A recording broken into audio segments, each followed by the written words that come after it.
Hi, my name is Alex Viggio, and I am a board member of Agile Denver. What really has made Mile High Agile such a success for Agile Denver is that it gives us one day a year where we can try to come together as a large group of these various different types of people with different interests.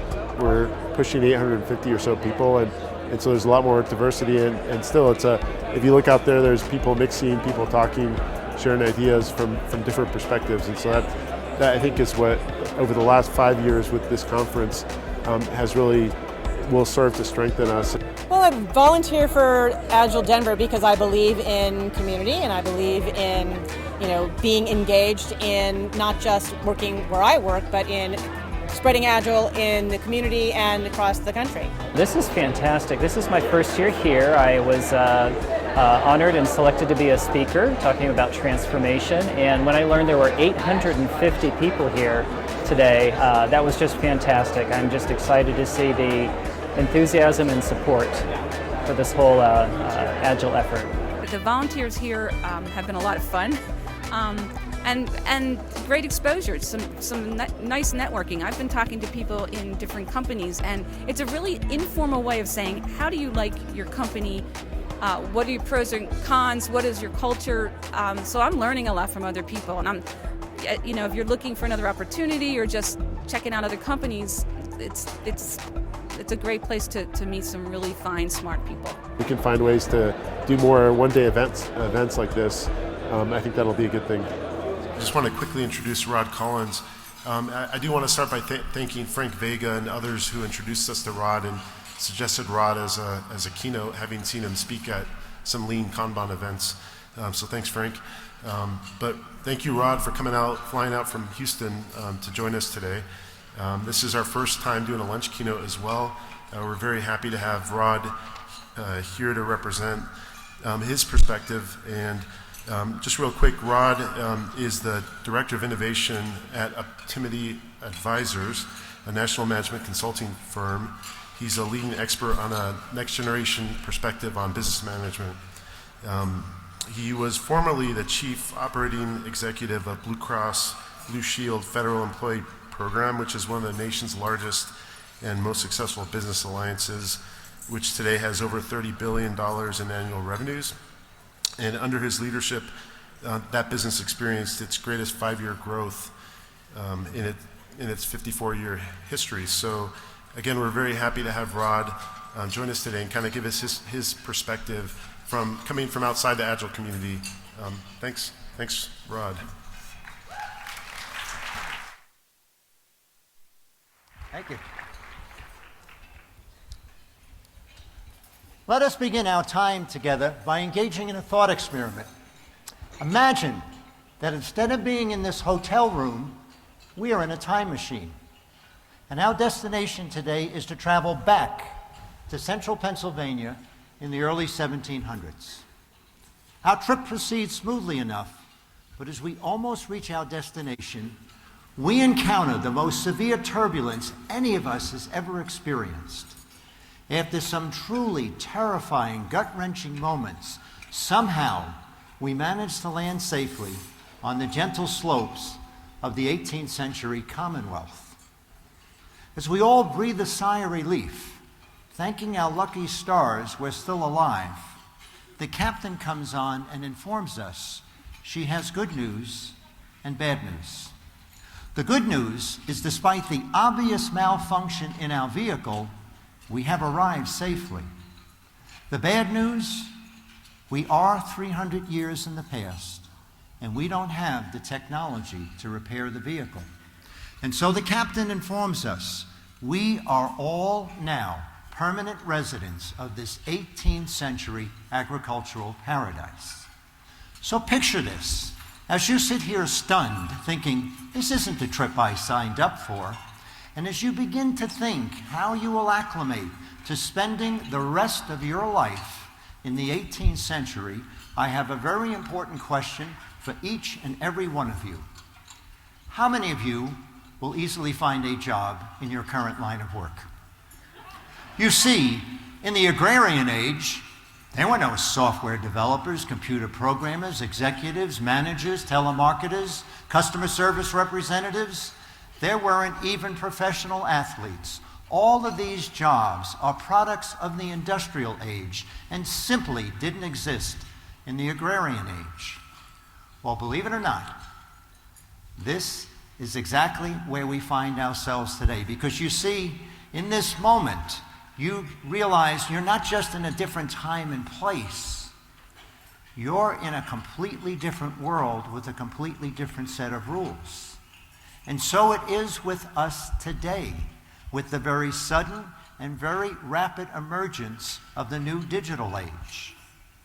If you've had the opportunity a few years back to go through Denver's airport here, some of you may recall there was a very thoughtful ad campaign from the University of Denver's business schools. And one of those ads read something like this: the top 10 jobs of 10 years from now don't exist today. It turns out we do not have to engage in a thought experiment. We do not have to step into a time machine to suddenly find ourselves in a completely different world with a completely different set of rules. All we have to do is be residents of the early 21st century. We sit here today on the threshold of a completely new and different business reality for which I would suggest to you most business organizations today and their business leaders are almost completely unprepared. The signs are all around us. As a matter of fact, they are hidden in plain sight. But the business leaders can't see it because they have been trained to see the world, especially the world of business, through the social lens of a 19th century management model that is rapidly losing relevance in a 21st century world.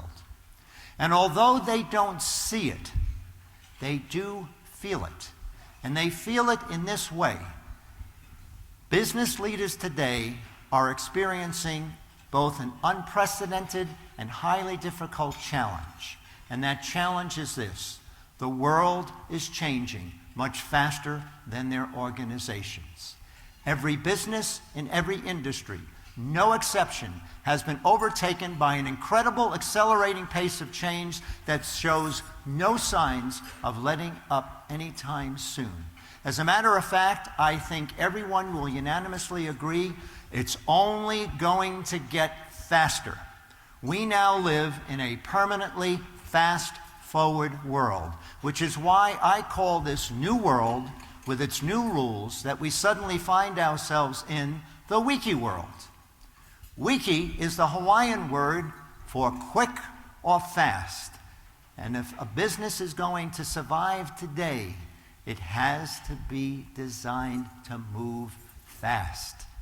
That is a problem for the 19th century management architecture because it is designed to move slow. Now, why are we suddenly thrust into this new world with its new rules?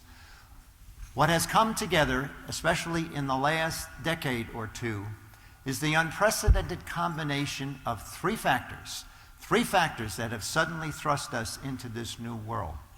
The first of them is the one we've just been talking about, accelerating change. The second one is escalating complexity. The world today, the degree of difficulty is far, far greater today than it was even a decade, 2 decades, or 3 decades ago. What most business leaders don't understand is while the world has gotten harder, the fundamental business issues have been radically transformed and very different from what they're used to. Because you see, all throughout the industrial age, business issues could be best described essentially as issues of complication. Now, issues of complication come about because in the industrial age, all of a sudden, we were involved in creating machines, to make machines, to sell in the marketplace. I mean, that's the industrial age summed up. And so, all of a sudden, we had large numbers of people working on complex machines, complicated machines, and when something went wrong, the trick was to find the 3 or 4 or 5 things that were driving the problem. And then once you found them, what would you do? Well, you take problem number 1, we're going to give it to your department. Problem number 2, you take care of that. Problem number 3, that's your responsibility, and so forth. And by the way, stay out of each other's business. The great mantra of industrial age management is do your job and stick to your job.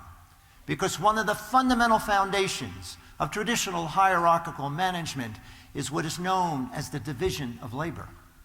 It was considered to be efficient. And so by dividing things up, what happens is you all work on your part of it. You bring it to me, the almighty supreme leader at the top, the CEO, whatever, and I will put it together and all will be well. And you know what? That worked for about 100 years. But it doesn't work anymore today because you see, because we have escalating complexity, our issues now are issues of complexity. And the difference between complex issues and complicated issues is this. When you find now the 3 or 4 things that are going wrong, not among the thousands of parts, but the millions of parts today, you can't divide the labor. All problems have to be solved in the presence of the other problems. Complex issues have got to be solved holistically. And so, if your business is going to survive and thrive in this new world and its new rules, it needs to be designed to work and think holistically. That's a problem for the 19th century management model because it is by design fragmented. The third factor in this unprecedented combination is the one that makes the combination truly unprecedented. Because you could argue we've had accelerating change before. We've had escalating complexity before. Not in any of our lifetimes. It happened at the start of the Industrial Revolution relative to the agrarian age which we had left at that time. But this third factor has never existed before in human history. And it is this: ubiquitous connectivity. For the first time in human history, we all live in a hyper-connected world where anybody in this room can connect with anybody else on the planet that's connected to the internet without going through a central organization. Ubiquitous connectivity has given us the new phenomenon of mass collaboration and is radically transforming the contours and the landscape of business. Ubiquitous connectivity now has given us a technology that makes networks smarter and faster than hierarchies. If you want to survive and thrive in today's business world, then your organization needs to be designed and focused on collaboration. That's a problem for the 19th century management model because its primary focus is compliance. Do what you're told. And so all of a sudden, managers are feeling the frustrations of working in a new world with its new rule because at a time where organizations need to be fast, holistic, and focused on collaboration, they're working in enterprises that are slow, fragmented, and focused on compliance. No wonder so many managers today feel completely overwhelmed by what seems to them to be an unmanageable state of affairs. But at the same time, there is a small but growing group of vanguard companies who are thriving in this time of great change. They are growing faster than we've ever seen companies grown before in the history of business. They are extremely profitable.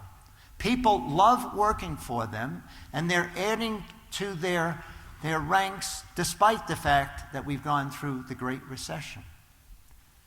We at Optimity Advisors were fascinated. Why is it that so many companies are having great difficulty, but yet there's this group of company that just seems to be moving along quite smoothly? And so we did some research. And when we got behind the research, what we recognized is the leaders of what we call the vanguard companies manage very, very differently from traditional managers. They didn't build top-down hierarchies. They built peer-to-peer collaborative networks.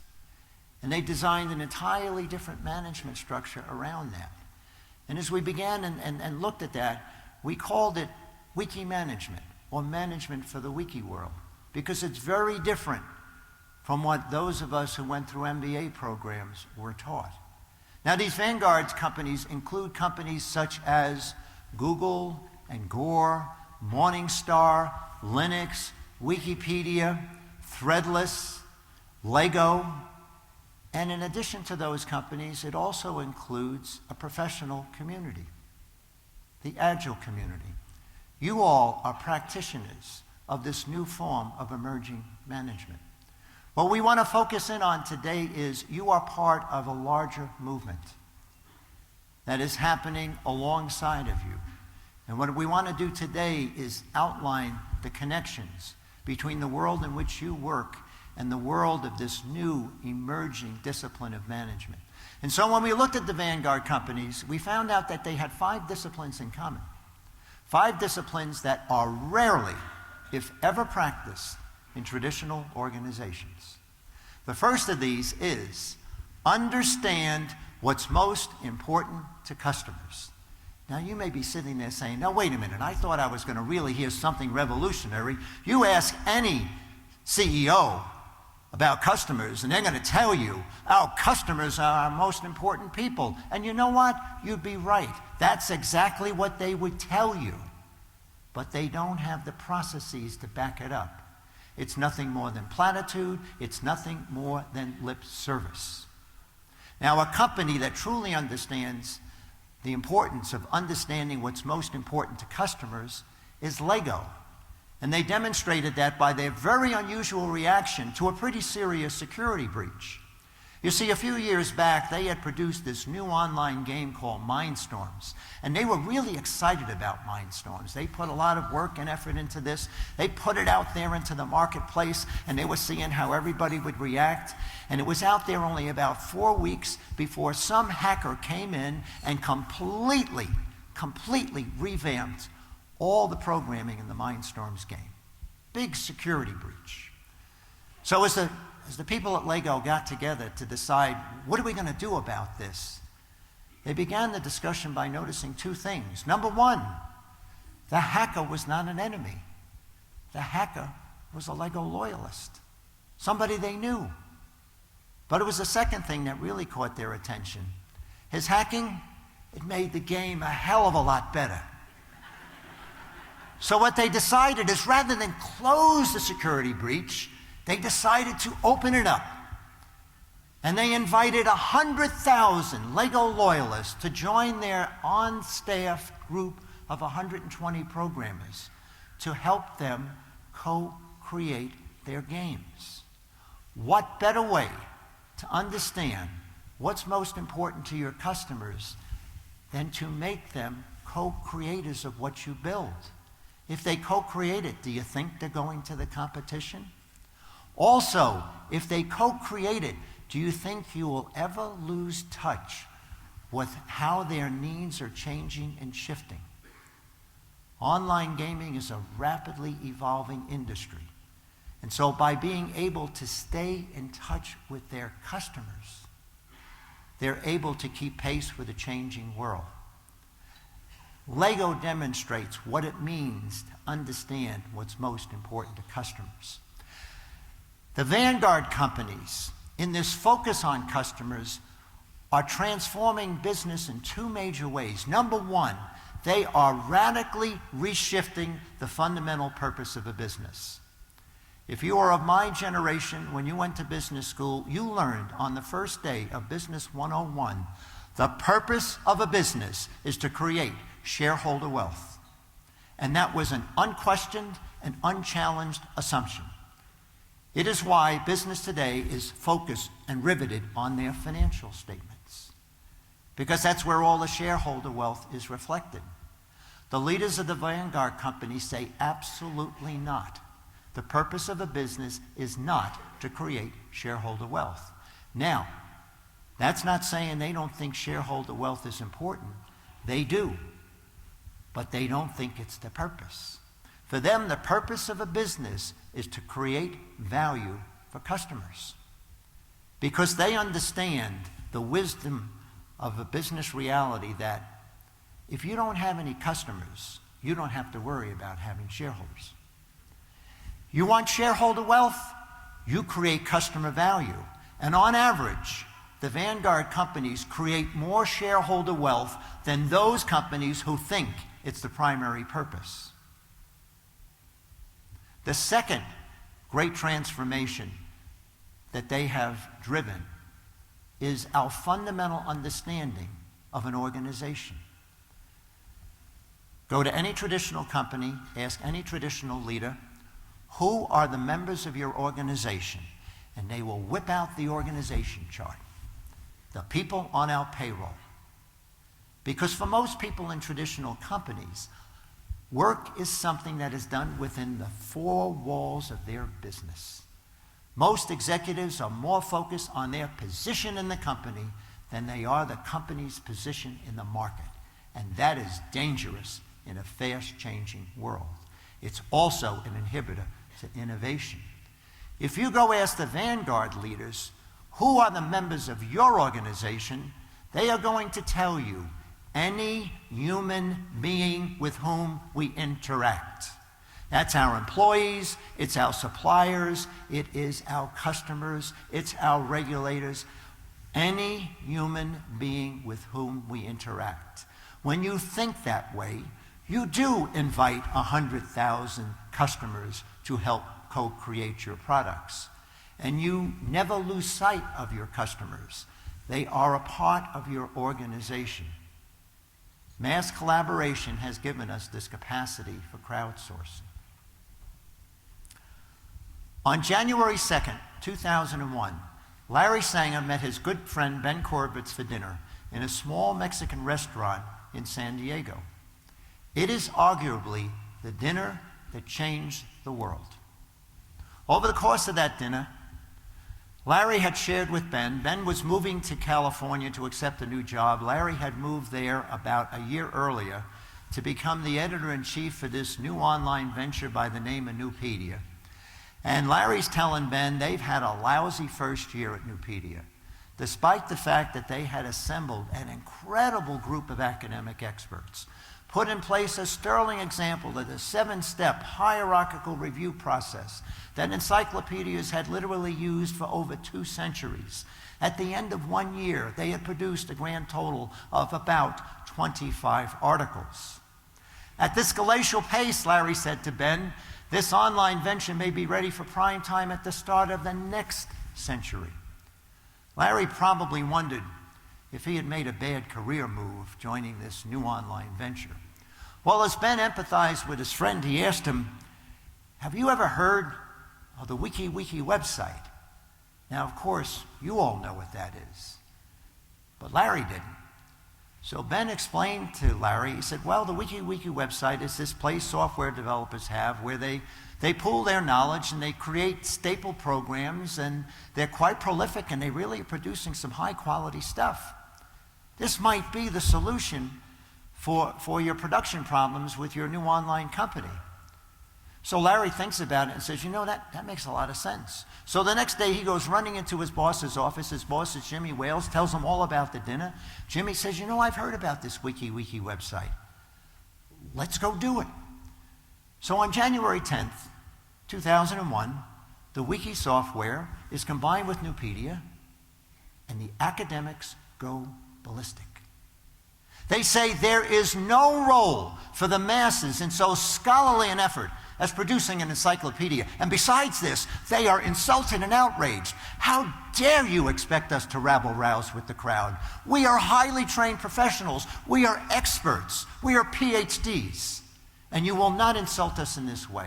They're so vehement in their objection that Jimmy throws up his hands and says, okay, you win. 5 days later, January 15, 2001, the Wiki software is removed from Nupedia. And the academics are proud. They have prevailed. They have defended the honor of professionalism. Jimmy is not so sure. He still thinks this Wiki thing is a good idea. So he says, you know, I'm going to let the academics have Nupedia and they can do it their way. So Jimmy decides, I'll just start a second venture. which Larry quickly dubbed Wikipedia. And you all know the rest of this story. None of us have ever heard of Newpedia, and the whole world is using Wikipedia. Jimmy Wales and Larry Sanger made an incredible leap to extraordinary performance because they stumbled into the second discipline of wiki management. Aggregate and leverage collective intelligence. This is a game changer. It is why traditional organizations are going to stumble. It's why the transition is more likely to be displace and replace rather than evolve. Because you see, this second discipline completely tears apart. Mike Cohn talked this morning about unquestioned assumptions. Here is the unquestioned assumption of top-down hierarchical management that has held for over 100 years that no longer makes sense today. And that assumption is this: the smartest organizations are the ones that leverage the intelligence of their smartest individuals.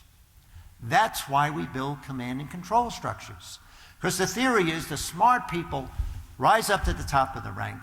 And if we allow the smartest people at the top to direct and control the work of everyone else, we make the organizations smarter than they otherwise would be if we left the individuals to their own. The vanguard companies don't see it the same way. They believe that the smartest organizations are those that leverage their collective intelligence. Because nobody is smarter or faster than everybody. What we lacked until hyperconnectivity was the technology to aggregate collective intelligence on a cheap and efficient way, but it exists today.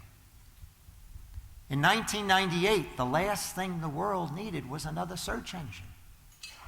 We had a crowded field of upstarts with such names as Lycos and Alta Vista, and it all looked like Yahoo was going to be the dominant name in search. And along comes these two graduate students from Stanford who got this innovative idea. You see, all the other search engines were using editorial experts to rank the pages. What is the great insight of Page and Brin? Let's aggregate and leverage collective intelligence. When they put Google into the marketplace, what was so stunning was how quickly they grabbed 2/3 of the search market, and they've sustained it all of this time. All of us, by our choices with respect to search, are indicating that we believe, by our choices, that nobody is smarter or faster than everybody. This is a hard one to get our heads around, because every single one of us has gone through an intensive educational system that has told us that intelligence is essentially an individual attribute. As a matter of fact, what the vanguard companies call collaboration is known in education as cheating. We are not preparing our students for the 21st century world, because the world belongs to the collaborators. Cheating is not a bad thing, because the best way we learn is from each other. The other thing is, no one of us can process everything happening in real time. You could do that 30 years ago. 30 years ago, Lee Iacocca could and did save Chrysler. He could not do it today. The world is moving so fast, no single person can process everything. We have got to learn how to aggregate and tap into collective intelligence. And so for the doubters in the room who say, yeah, listen, it really comes down to individuals, I'll tell you one last story. This happened in the summer of 2012. There was a biomolecular problem in AIDS research that was stumping all of the world's scientists. They had worked on the problem literally for over 10 years. Breaking this biomolecular problem was important, because if they could do it, they would take AIDS research to an entirely different level of achievement. This was an important thing to do, which is why all the world's scientists were focused on it. but despite their best efforts, no result. There was a professor out at the University of Washington. He established an online community called Foldit. The interesting thing about Foldit, there were no credential requirements to join. If you couldn't afford to go to college and you were a car mechanic, but you happened to have an affinity for biomolecular issues, you were welcome in the community. Anybody could belong. So the professor says, you know, this biomolecular thing, you know how those structures are, you've seen them with the sticks and the boxes and they move this way and that way. That's great for an online game. So he puts it out there with the problem.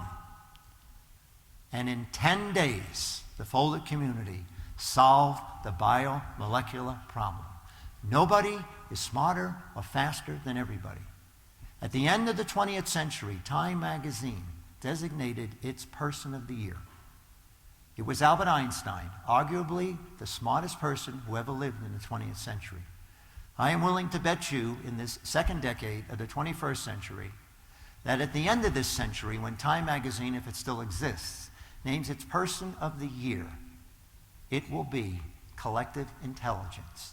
It is the game-changing phenomenon of our times, and most business leaders haven't a clue how it works. The third discipline of Wiki management is build shared understanding by bringing everyone together in open conversations. I learned this one firsthand when I served as the Chief Operating Executive of the Blue Cross Blue Shield Federal Employee Program. It's a rather unique business. Most people don't realize that Blue Cross Blue Shield is not a vertically integrated business. It is a confederation at the time of 39 independent companies. And our job in the Blue Cross Blue Shield Federal Employee Program, or FEP as we called it, was to deliver a seamless product to federal employees and their family members. We were covering 4.5 million people. FEP is literally the largest privately underwritten health insurance account on the planet. There's none bigger. If it were a plan by itself, a Blue Cross Blue Shield plan, I think it would have been the 5th or 6th largest.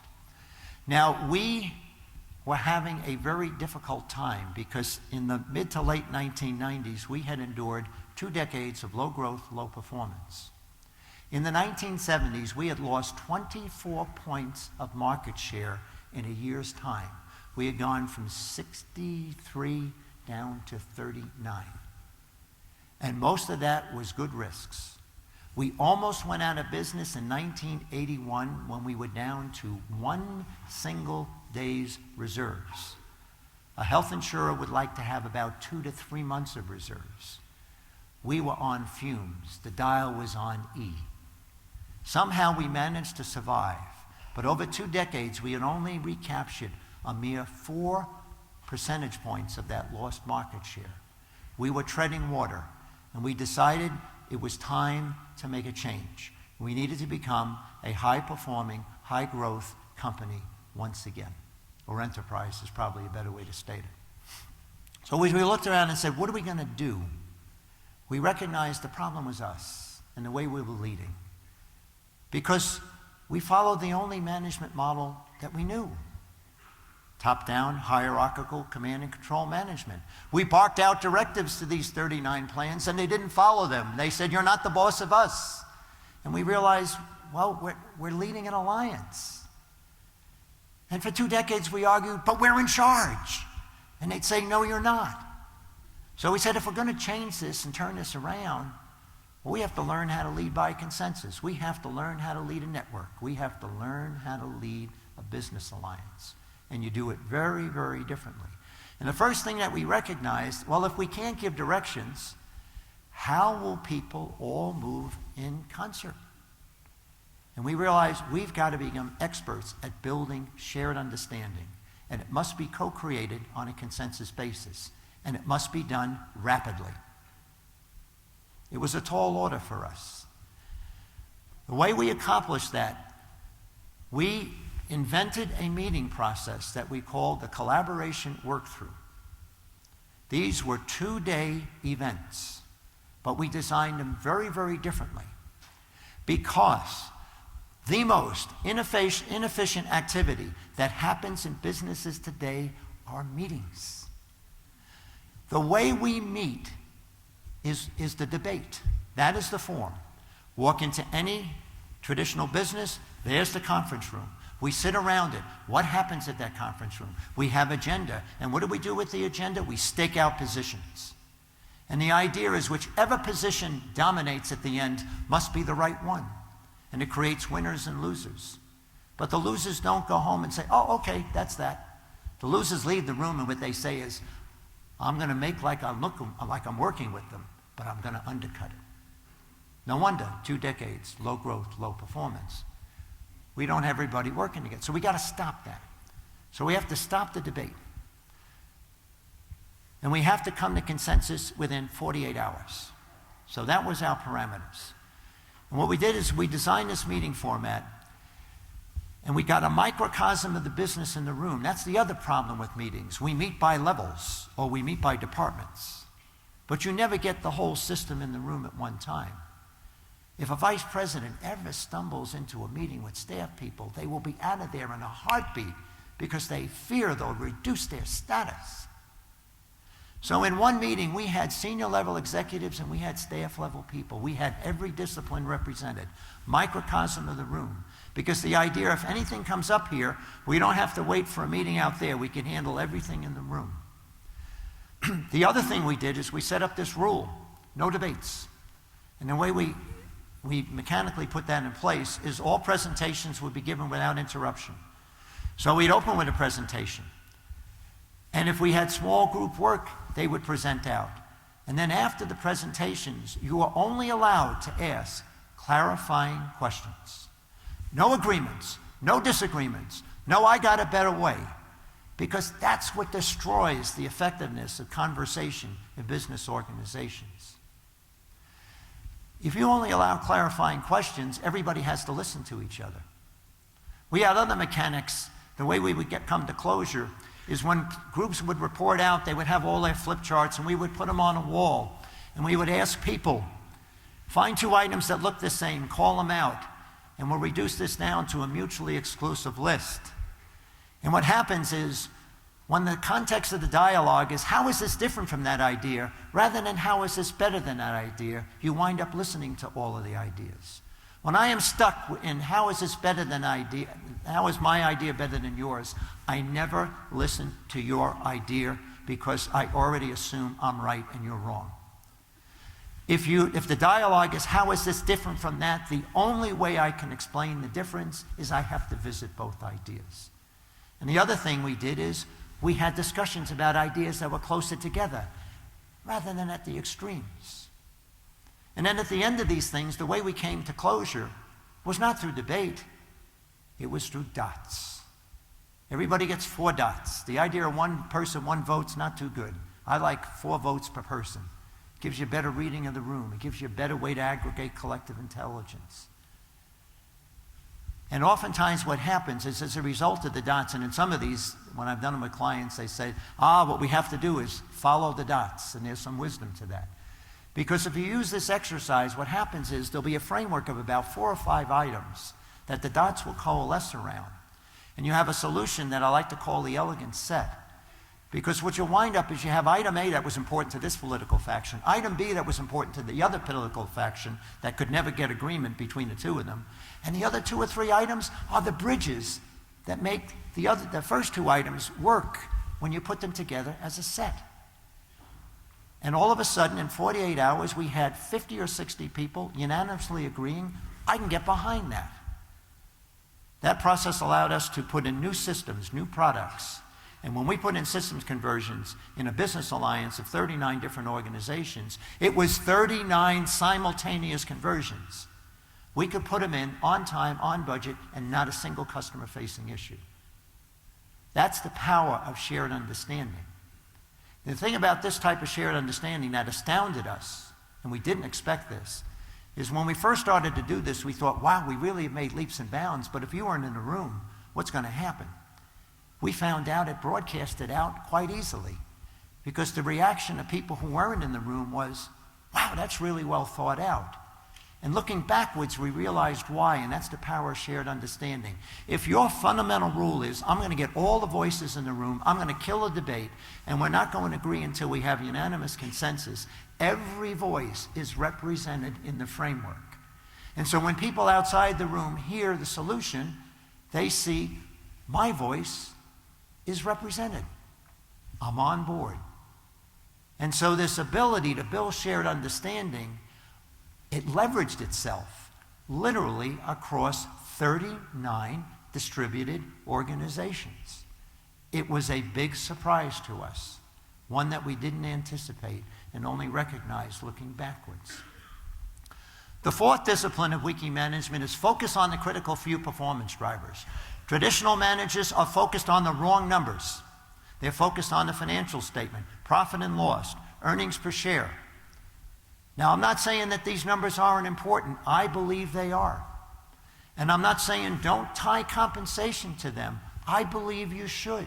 Results matter. What I am saying is financial statement numbers are lousy, terrible management tools. Because like a score in a sporting event, it's something you only get when the game is over. They're numbers about the past. Management's job is always about the future. The key performance drivers are leading indicators. And every business needs to know what are the 3 or 4 most important leading indicators. In the Vanguard companies, we were impressed in so many of them, the most important number was not the numbers that matter to Wall Street. So many of them, their most important number was a number known as the Net Promoter Score. How many of you are familiar with the Net Promoter Score? Show of hands. About half the room. Actually, all of you are familiar with the Net Promoter Score because you have answered this question, I'm sure. On a scale of 1 to 10, how likely are you to recommend our product or service to a friend, family member, or colleague? And what you do is when you get the answers to that question, you take the 9s and the 10s, compute them as a percentage. You take the 6 and belows, compute that percentage. You throw out the 7s and the 8s, and you subtract the 6 and belows from the percentage of 9s and 10s. Theoretically, your score can be plus 100 or minus 100. If everybody rates you 9 or 10, you're plus 100. Everybody rates you 6 or below, you're minus 100. Zappos is one of the Vanguard companies. Their Net Promoter Score is in the low 80s. That's phenomenal. They really do understand what's most important to customers. That means their results look something like this. 85% of people rate them 9 or 10. And about 3% of people rate them 6 or below. 85 minus 3, 82. How did enterprise become the number 1? Avis doesn't tell us they're number 2 anymore, do they? Enterprise, the most important number, the Net Promoter Score. Because that lets you know if you are tracking with the customer. Think about it. Tony Hsieh is the CEO of Zappos. If that Net Promoter Score drops from 82 all of a sudden down to 65, he knows about it long before it's ever hit their financial statements. He knows about it in time to find out what they need to do. And the leading indicators are important because today's managers, one of the most critical choices they have to make was one that never had to be made before, when business models lasted 30 to 40 years. You see, if your leading indicator starts dropping, you have to decide, do I correct or do I change? And if you're correcting when you should be changing, which is what the music industry did, what was their corrective action? Put Napster out of business, sue 20,000 of our customers. They won all the legal battles, but how did that work out for them, huh? They should have bought Napster, swallowed their pride, and we'd all be buying our digital downloads from Napster and not iTunes. They were correcting when they should have been changing. We manage the future. Leading indicators are important because you never want the financial results to go south. And the only way you can guarantee it is track the leading indicators, know when to correct, know when to change. The Vanguard companies do that well. In 1958, a middle-aged engineer left a 17-year career with one of the nation's best-known companies, DuPont, to literally start a business in his basement. He wanted his business to be very, very different from the one he had just left. You see, he noticed when he was at DuPont, the best conversations, the most innovative discussions did not happen in the office when people were dealing with the chains of command and the hierarchies. They happened in the carpool. So Bill Gore had a very clear picture for what he wanted his new company to look like. He wanted it to be a carpool all day long. And he knew the only way he could do that is if he built his organization around this one fundamental principle. No one in his new organization, including he, the founder, would ever have the authority to kill a good idea or keep a bad idea alive. And so in order to do that, he thought, I'm going to build a different kind of company. There'll be no organization charts, no chains of command, no protocols for communication. There'll be no supervisors or bosses, because in this new company, all work will be accepted rather than assigned. And he would use the collective intelligence of his colleagues to decide what they would do and how they would do it. This is 1958. If Bill Gore had asked anybody who knew anything about management, what do you think of my new innovative idea? They would have said to him, you're nuts. Your new company is not going to last a year. How will anything get done if nobody's in charge? Turns out quite a lot. Today, W.L. Gore & Associates, the makers of Gore-Tex and Elixir guitar strings and other innovative products, is a 10,000-person company in 30 countries around the world. It has the distinction of making a profit in every year of its existence. It also has the distinction of being one of only 4 companies that has been on Fortune's list of the best companies to work for every year the list has been created. And today, in 2015, at W.L. Gore & Associates, there still are no organization charts, still no chains of command, still no protocols of communication. There are not now today, nor have there ever been any bosses. No one at Gore has ever had the authority to assign work, because all work continues to be accepted rather than assigned. The future of management has already arrived. It's hidden in plain sight, and it's been around for over 50 years. And hardly any of us noticed. So anybody who says you can't design your organization as a network and succeed on a large scale, I'm sorry. The empirical proof is there. It's also true in the case of Morningstar. They have no supervisors. They've been around for about 2 decades. Now, not all the Vanguard companies don't have supervisors. Some of them do, and that's okay. But what they all have in common is no one has the authority to kill a good idea or keep a bad idea alive. At Google, you can disobey the CEO and you won't be fired, which is exactly what happened when one engineer, when they were dealing with the pop-up problems. Larry Page says, I hate this, we got to get this fixed. So the engineer tells him his idea, and Page says, oh, that idea is ridiculous. They're very candid in Google. Don't work on that. I don't want you spending any time on that. Engineer doesn't agree, works on it, perfects it, decides, I'm going to beta test it on Larry Page's computer. So he puts it on Page's computer. And after a couple of weeks, Page comes out, sees the engineer. I don't know what the heck's happened, but the pop-ups are gone. This is terrific. So the engineer fesses up, tells him. And Page looks at him and says, but I told you not to work on it. I'm the CEO. He says, yeah, but I worked on it my 20% time.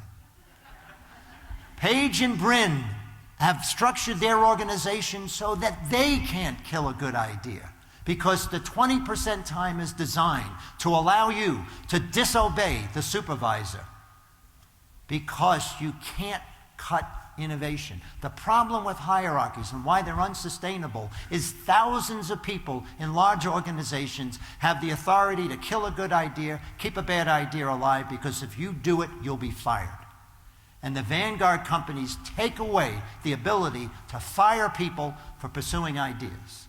They don't necessarily get budget, but anybody can get together with anybody else and you can pursue an idea. And if you can grow it to the point that it makes sense, you get to take it straight to the leadership team. And if it makes sense, then they'll fund it. How is it that Gore was able to do this in 1958? He knew if his organization was going to work, he had to handle two problems. Number one, I have to have a mechanism in place so people will do more rather than less work. Number two, that they will do the right work rather than the wrong work. His solution is probably the most powerful of the 5 disciplines and will be the most problematic for top-down hierarchies. Hold people accountable to their peers, not supervisors. How will anything get done?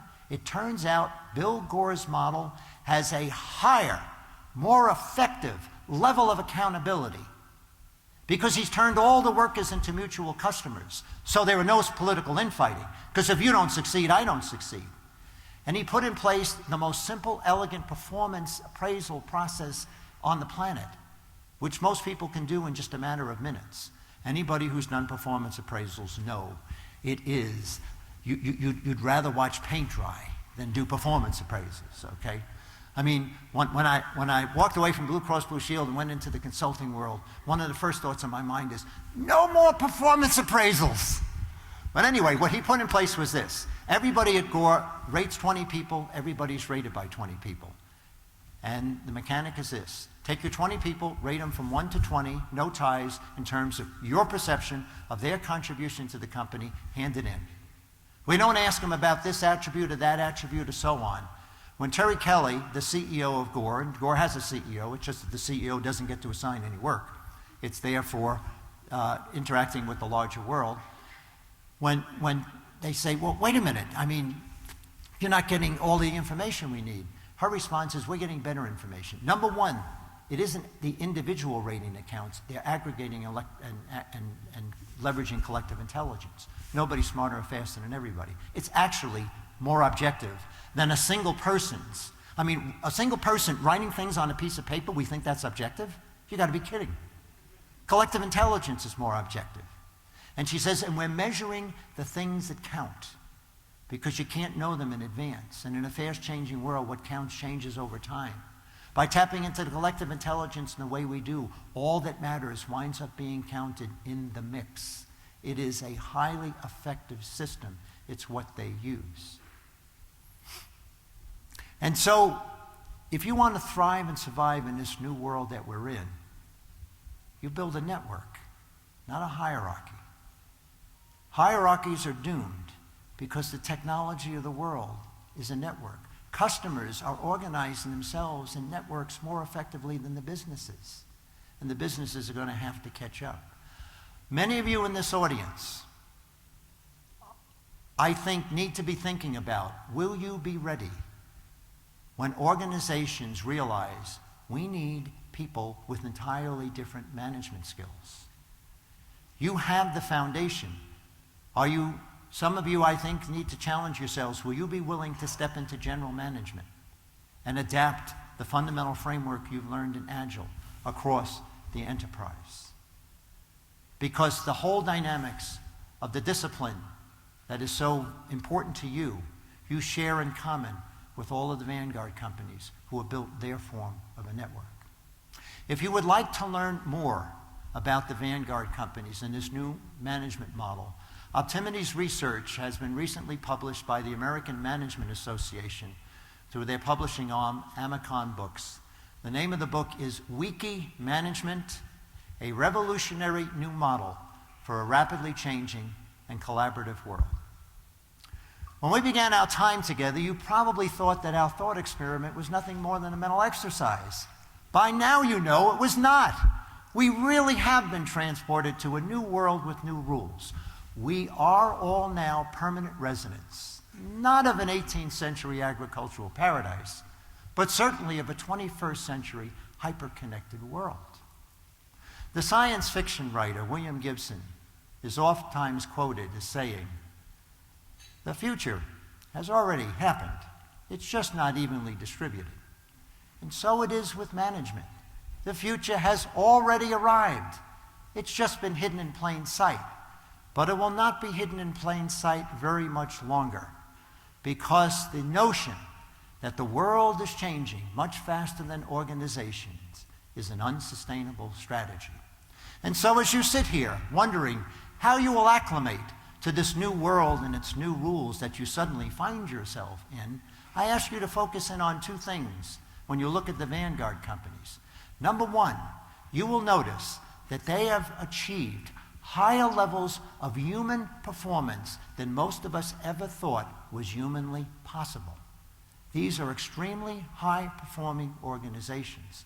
The other thing that you will notice is that they are overpopulated on Fortune's list of the best companies to work for. So as you think how you will acclimate to the world of work in this new world, high-performing organization, great place to work, sounds like a good deal. Welcome to the Wiki world. Thank you.